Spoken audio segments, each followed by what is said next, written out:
back and I said, okay, well, what about something like a dreamer who was trying to build a highway to the sky. All my hopes would come tumbling down, and I never knew just why. And he went, yes, praise God. See, I knew you were the guy. Like waking up from the longest dream, how real it seemed, until your love broke through. When Keith went into the studio to work on his first record, he had written more than enough songs. The only challenge now was finding a way to capture his passion on tape. For Him Who Has Ears to Hear was Keith's first album for Sparrow, and it was a great experience. He wanted Billy Maxwell to produce. Billy called me and said, I have a new artist that's really good, and he's interested in you co-producing a record with him. We met Billy Maxwell.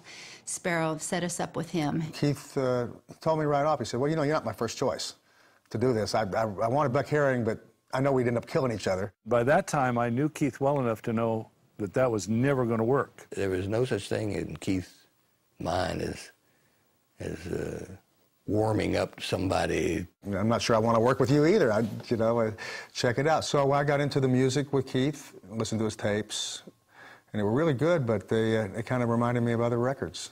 At first, Keith tried to record like everyone else. He tracked the music, then stood at a microphone and sang. The result was lifeless. Everything that made Keith's music unique was bled out of the process. Keith and Bill tried over and over, but the raw energy just wasn't translating. Bill would hear Keith play at a club or at our house, and he'd go, oh, this is great. Then they'd get in the studio, and, you know, where you track differently. And so Keith would stand up and sing, and it just, he couldn't get the sound, he couldn't get the feeling out of Keith. Just the way he sounded, singing and playing live, was a lot better than he sounded on his records. So Bill finally said, why don't you just sit down at the piano and play while you sing, even though it's not usually done that way. He fed off of his piano playing in his energy and his voice. And he brought that energy and brought that quality to the industry that had not been there before. And that was wonderful. I mean, they worked together, you know, the rest of Keith's life. This organic style of recording was liberating. The sound was true. A re-energized Keith dug deeper into his faith and discovered new song ideas pouring out of him. I found it hard to believe someone like you cared for me. You put this love in my heart. When Keith recorded and you listened to his record, you had to be moved. What he said was real. The music he played was real. It was alive. These words are true. You know, he read the Bible constantly, and he would, because he was teaching these kids that came off the street, so he constantly reading. Keith was singing with such enthusiasm about, you know, finding God and a lot of excited songs. You know, the word says, my word will stand forever. When you're out singing the word of God and you're singing it with conviction, there's power behind it. You could tell this guy was studying the Bible, because he was constantly coming up every day with new things to say in his music. With his first record finally in the can, Keith hit the road for a grueling ministry tour. He immediately went to the top in charts, and it sold 100,000 just right away, which was unbelievable in those days. Today it's like shipping 500,000 in today's market. It was just the biggest thing in the industry at that time. Even Keith had to recognize the irony. Most of his life had been spent chasing a stardom that never materialized. Now, when his desire was simply to minister God's heart through music, he was suddenly catapulted to stardom. Keith had a really hard time becoming what you might call a Christian celebrity. You know, being recognized, people coming up to him constantly. He was not trying to be a star at all. He actually, once he got dedicated to the ministry, he was running from that. You know, he couldn't just go into a church and be a normal guy sitting in pew getting fed by Lord and worshiping. I think oftentimes he felt overwhelmed by the responsibility of his calling. He wanted God to say, well done, and he wanted the people he was ministering to, he wanted to be the one that pointed them to the Lord and not be applauded himself. If you didn't come here to hear Jesus speak to you, you might as well go home. Because that's the only reason I'm here, is to let him speak. He was uncomfortable with the fact that people worshipped him almost. He didn't want to be worshipped. Keith said, look, if somebody writes a great poem, people don't run around, applauding the pencil, saying, oh, what a great pencil. He said, I'm a pencil in God's hands. He wanted people to focus on Jesus and on what he was telling them, not on him.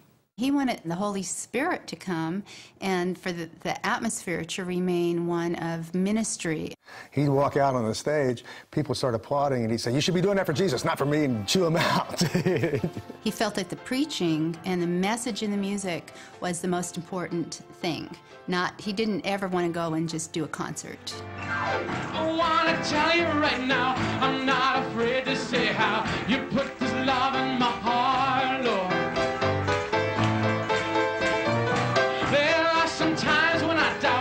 You always find me out. You put this love in my heart, Jesus. The birth of Keith and Melody's first child, Josiah David, in the fall of '78 added a new and joyous dimension to their already busy lives. Keith's life had become a juggling act of family time, public touring, and community ministry. In the midst of this chaos, he wrote and recorded his second Sparrow release, No Compromise. The album No Compromise was really an intense album. It had a lot of very pointed songs on it, and it was written in a whirlwind of being on the road, touring, and when we were at home we had all these people living with us. So it was just a lot of ministry going on publicly, but also privately. It wasn't like we went home and rested. It was like we went home and ministered again. No compromise, So many times I've tried to tell you, but I don't think you've been listening. There's nothing I want to try and sell you, 'cause his love is free. You're so proud of saying you're a seeker, but why are you searching in the dark? You won't learn a thing until you soften your heart. When touring took Keith and Melody to Hawaii in the late '70s, it proved to be a vision-shaping crash course on the need for international outreach. We visited Hawaii. Keith was ministering there. And on this trip, we went to see the YWAM base that was there and met Lauren Cunningham, who founded YWAM. And that became just, for the rest of Keith's life, a very deep connection and really impacted our ministry because there was such a wealth of teaching within Youth with a Mission and such a wealth of great leaders. And so it was just kind of a turning point. It churned our hearts also towards missions. With increasing success and an expanding vision came a new set of problems. The community ministry simply wasn't prepared to handle the sheer numbers that Keith's outreach was bringing in. In California, Keith and I owned our own home. So that got filled up with like 14 people and a guy sleeping in the garage. I think he was breaking every zoning rule in Los Angeles by putting up, homeless people in this 3-bedroom house, bunk beds, and people sleeping in the backyard. We ended up buying the house next door, so we had 2 houses. We dormed that out, and then we rented another 5 houses in our neighborhood. It was all in about a 3-square-block area of Woodland Hills. As they met people and saw what their needs were, they just had this real heart toward not wanting anybody, especially single women, to really have to take care of themselves. They knew that we were Christians and having Bible studies because we invited all the neighbors. At one time, we had 7 houses and probably 65 people. So then we became more organized. Dinners at this house, Bible studies at this house, the girls' dorm is here, boys' dorm is there, single moms are over here. We were kind of mixing rehab and discipleship. That was one of the hard parts because you had people who really were troubled with people who really wanted just to know about God. Then as it grew, it became more of a program and discipleship, and people that already knew the Lord would come. Everybody had something to do every day, whether you were working in the office and addressing envelopes, or whether you were cooking, or whether you were on a gardening group. But the goal was to see people discipled and really to see people get to know Jesus through the people that we discipled. A new tension was emerging. As money followed success, Keith grew uncomfortable. He couldn't stomach the idea of people paying to be ministered to. Keith was very passionate about not charging for the gospel. He had really felt that the Lord had been asking him to do something that he didn't have the nerve to do. And he did not want anybody to look at him and think that he was making money off the gospel. He was impressed that all Christian artists should do offering concerts, should not sell tickets. There was a lot of misunderstanding around it. He was the first one really to bring in the idea of having big concerts where you didn't pay anything to come hear him sing. I remember being in the back seat of a car coming from a Riverside concert that he did when Buck Herring was with him. And they got into an argument about whether or not it was right to charge for Christian concerts. So he thought that was selling the gospel, and that wasn't right. And Keith just kept saying, if it's ministry, you cannot charge. He put the bird under the saddle blanket, and I had to start to keep digging and find out why it was there, you know. He challenged everybody to be in that no compromise level. Artistically, it was a time of uncertainty. With the release of No Compromise, Keith's contract obligation to Sparrow was over. Though he was unsure of the next move, he continued his constant touring. When Keith finished his second album, by that time, he was very well known. It was going like crazy, and the 2-record contract I had with him was over. And I mean, I had some guys, I'm not going to name names, from other labels offering to, you know, like, slip me 25 grand under the table if I could get Keith to sign with their record company because he was that hot. Sparrow still wanted him to re-sign, but there were other record labels courting him. One of the record companies that was trying to lure him to a contract offered him stuff. He felt like he was being taken up on a high mountaintop and being tempted by the devil. I mean, he was like a commodity. Keith really went back and thought, you know what? This isn't who we are. Who we are is Billy Ray. Who we are is the relationship that we have with Sparrow. I negotiated with him for another 2 years. Keith now feared that he had compromised. He had signed a second contract with Sparrow and felt obligated to keep his word. On the other hand, he was convinced that to fulfill that contract would amount to selling the gospel for a profit. Keith was also concerned that some people who needed to hear his music wouldn't be able to afford it. To obey is better than sacrifice. I don't need your money, I want your life.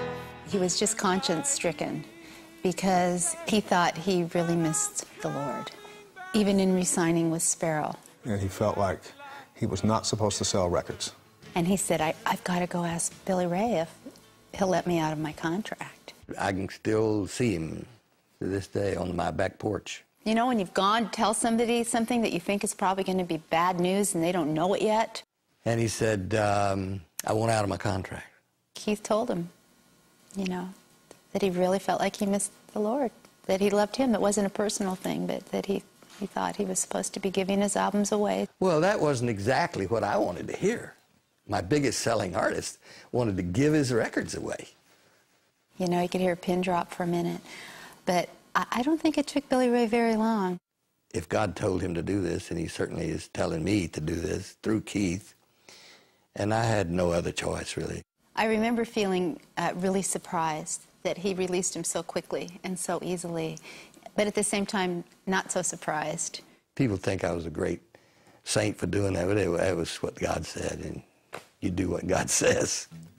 Keith moved from Sparrow as a label, while a different sort of move was looming for their community. About the same time that the Lord was releasing us from Sparrow, we were also feeling released from California. It was right after that that we really thought about moving to Texas. We went specifically so we could have more land and really be out of the city, because some of the people we were trying to help, we just thought there's just too many temptations. I could remember Keith standing on the corner by the freeway, kind of waving goodbye to his family. We were a sight in Woodland Hills, but we were really a sight when we got to East Texas because we were just a scraggly bunch of hippies. We drove up that driveway to which was just the ranch house when there was just one house. It was just a little house and had a barn. Quite quickly, we, filled that up and then had to start building other, other buildings, other